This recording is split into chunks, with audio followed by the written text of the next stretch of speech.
IPS அதிகாரி கல்பனா நாயக் அலுவலகத்தில் ஏற்பட்ட தீ விபத்திற்கு நாசவேலை காரணம் அல்ல என தமிழ்நாடு காவல்துறை விளக்கமளித்துள்ளது. தமிழ்நாடு சிலை கடத்தல் தடுப்பு பிரிவு கூடுதல் டிஜிபியாக பொறுப்பு வகித்து வரும் ஐபிஎஸ் அதிகாரி கல்பனா நாயக் கடந்த ஆண்டு சென்னை எழும்பூரில் உள்ள தமிழ்நாடு சீருடை பணியாளர் தேர்வாணையத்தில் பணியாற்றிய போது ஜூலை 29ஆம் தேதி அவரது அறையில் பயங்கர தீ விபத்து ஏற்பட்டது.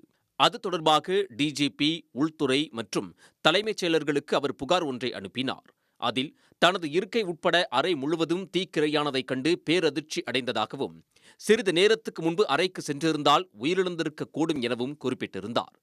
சீருடை பணியாளர் தேர்வாணையத்தின் முறைகேடுகளை வெளிக்கொண்டு வந்ததால் தன்னை கொலை செய்யும் நோக்கத்தில் சதி நடைபெற்றிருக்கலாம் என்று குற்றம் சாட்டினார். அதனை குறிப்பிட்டு எக்ஸ் தளத்தில் பதிவிட்ட எடப்பாடி பழனிசாமி, ராமதாஸ் ஆகியோர் கல்பனா நாயக்கின் குற்றச்சாட்டை வெளிப்படைத்தன்மையுடன் விசாரித்து கடுமையான சட்ட நடவடிக்கை எடுக்க வேண்டும் என வலியுறுத்தினர். தீ விபத்திற்கு சதித்திட்டம் காரணம் என்ற கல்பனா நாயக்கின் குற்றச்சாட்டை மறுத்துள்ள தமிழ்நாடு காவல்துறை, விபத்து தொடர்பாக துறை ரீதியாக முறையான விசாரணை நடத்தப்பட்டதாக விளக்கமளித்துள்ளது.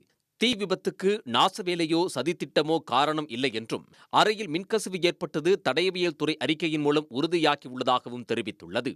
மேலும் தீ விபத்து நடந்த நாளன்றே விசாரணை மேற்கொள்ளப்பட்டு மத்திய குற்றப்பிரிவு கூடுதல் துணை ஆணையர் தலைமையில் 31 சாட்சிகள் விசாரிக்கப்பட்டதாகவும் தமிழ்நாடு காவல்துறை கூறியுள்ளது. இந்நிலையில் காவல் உதவி ஆய்வாளர்கள் தேர்வில் முறைகேடு நடந்ததாக ஏடிஜிபி கல்பனா நாயக் கூறிய புகாரில் உண்மை இல்லை என்று தமிழ்நாடு சீருடை பணியாளர் தேர்வாணையம் விளக்கமளித்துள்ளது. நீதிமன்ற உத்தரவின்படியே தேர்வு நடைமுறையில் மாற்றம் செய்து இறுதிப் பட்டியலை வெளியிட்டதாகவும் கூறியுள்ளது.